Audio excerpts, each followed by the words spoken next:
Salam Swastiastu, nama saya Kadek Suprapta Meranggi, atau mungkin teman-teman lebih mengenal saya dengan nama Dek Soto. Kita sih tidak berdasarkan organisasi, yang jelas tempat ini kita naungi di bawah kelompok nelayan Ketapang Kembar. Jadi kita namakan tempat ini berbentuk seperti, kalau kita lihat atapnya kita buat berbentuk seperti penyu dan kita namakan Rumah Penyu Sanur. Nah, khusus rumah penyu ini kita bangun di awal-awal tahun 2023. Cuman kegiatan untuk konservasi, untuk perawatan, pembesaran segala macam sudah kita mulai dari 5 tahun yang lalu dengan bentuk yang sederhana, dalam bentuk-bentuk ember kecil yang kita punya puluhan ember yang kita sediakan untuk membesarkan penyu. Penyu 3 jenis yang kita ada di sini, olive ridley, penyu lekang. Terus kita ada penyu sisik atau hawkbill, dan kita ada penyu hijau atau green turtle. Pertama itu adalah kami melihat adanya burung baru, jenis baru, ya itu burung predator, omuran atau kemuran namanya, itu bentuknya kayak bebek.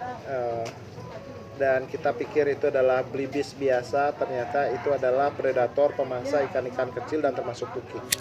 Yang kedua, saya pribadi melihat adanya pengaruh dari perkembangan pariwisata terhadap kelangsungan hidup penyu-penyu ini.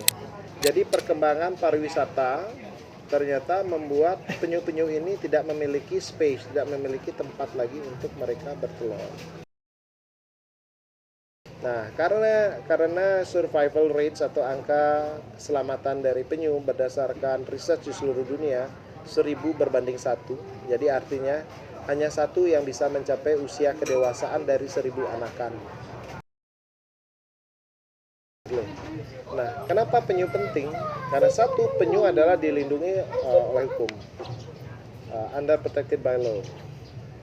Bukan hewan langka, enggak, tapi dilindungi. Kenapa dia harus dilindungi? Dan terutama penyu hijau adalah sebuah makhluk yang sangat memegang peranan penting di dalam perkembangan rantai makanan.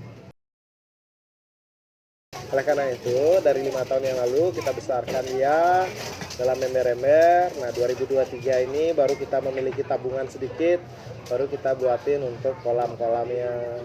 Dan kebetulan karena kita mandiri, tidak mendapat suatu bantuan pendanaan dari otoritas dan yayasan, jadi kita berdasarkan kemampuan kita sendiri. Dan kita bersyukur banyak banget orang yang peduli terhadap tindakan apa yang kami lakukan. Selain konservasi ini, kita juga berikan edukasi tentang penyu, tentang pentingnya sampah plastik.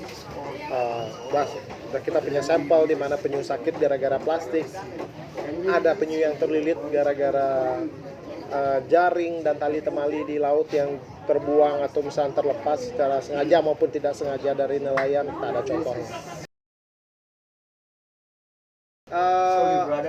Dana pribadi ya pasti, kemudian donasi banyak nih dari teman-teman pengusaha, ada pemilik restoran di belakang saya juga ikut mendonasikan. Terus tamu-tamu yang lewat di sini, mereka tahu apa yang kita alami, apa yang kita perbuat. Mereka juga ikut menyumbangkan Rp50.000, Rp10.000, terkumpul menjadilah seperti ini selama perjalanan. Jadi tidak instan, sama sekali tidak instan. Perjalanannya sungguh berliku. Dan saya pribadi sebagai inisiatornya bersama teman-teman nelayan, saya berbicara juga dengan administrator pemerintah Kota Denpasar untuk diizinkan membuat tempat penangkaran ini untuk konservasi dan edukasi. Sekarang tidak seperti era 80-an. Saya kasih tahu, udah seperti nggak. Cari sate penyu dulu, saya beli sate penyu, sate lilit, dan Kak Kari almarhum namanya, itu enak sekali. Itu dari hasil kerja jual kelapa Rp50 dulu harganya. Seminggu sekali kita beli sate penyu dulu, dan itu penyu banyak banget, berlimpah, dan itu harganya murah sekali. Oleh karena itu dulu untuk survival, ya sekarang sudah enggak, karena sudah diproteksi oleh hukum.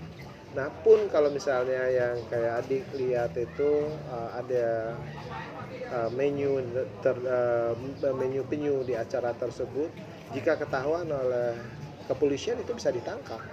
Jangan salah, bisa ditangkap karena sudah melanggar undang-undang. Gitu ya. Cuman kembali lagi black market itu yang susah. Cuman saya pikir dengan adanya undang-undang itu sudah membuat peredaran dari daging penyu itu sudah turun drastis sekali.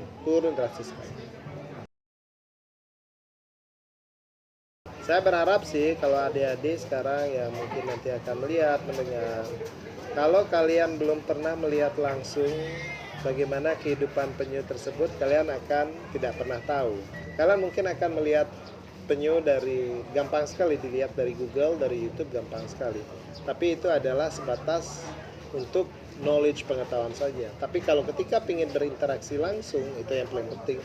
Datanglah ke tempat-tempat penangkaran seperti yang kami lakukan di sini. Jadi jangan pernah ragu untuk belajar dan harus peduli dengan lingkungan. Ensure jangan pernah buang sampah plastik ke laut karena bagaimanapun sampah plastik itu sangat berbahaya buat biota laut yang lain, terutama penyu, karena itu dikira plastik itu akan dipikir makanan oleh penyu, karena makanan utama penyu adalah jellyfish, itu ubur-ubur yang warnanya mirip dengan plastik. Itu sangat berbahaya sekali untuk kelangsungan hidup penyu.